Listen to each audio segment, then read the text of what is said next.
श्री सूर्यमण्डल अष्टकम्।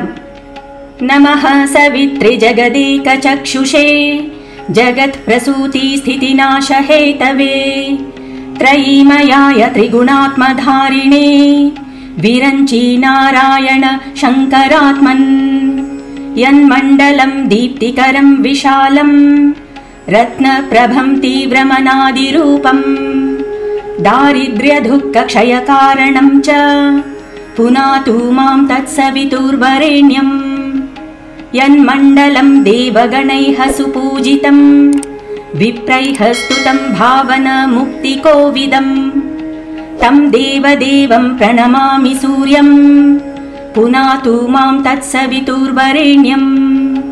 यन्मण्डलं ज्ञानघनं त्वगम्यं त्रैलोक्यपूज्यं त्रिगुणात्मरूपं समस्ततेजोमय दिव्यरूपं पुनातु मां तत्सवितुर्वरेण्यम्। यन्मण्डलं गूढमतिप्रबोधं धर्मस्य वृद्धिं कुरुते जनानां यत्सर्वपापक्षयकारणं च पुनातु मां तत्सवितुर्वरेण्यम्।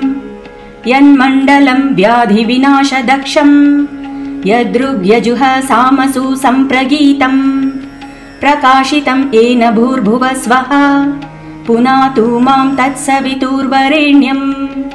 यन्मण्डलं वेदविदो वदन्ति गायन्ति यच्चारण सिद्धसङ्घाः यद्योगिनो योगजुषां च सङ्गाः पुनातु मां तत्सवितुर्वरेण्यम्।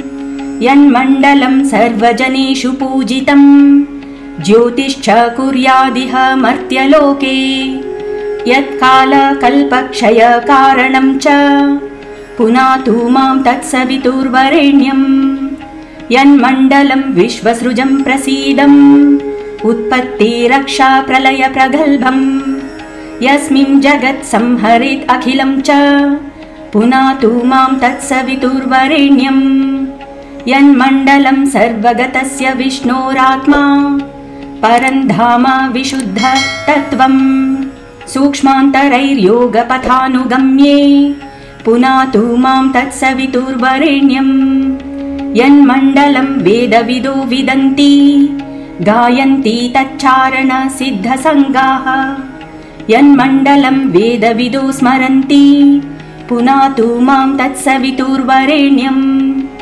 यन्मण्डलं वेदविदोपगीतं यद्योगिनां योगपथानुगम्ये तत्सर्ववेदं प्रणमामि सूर्यं पुनातु मां तत्सवितुर्वरेण्यम्।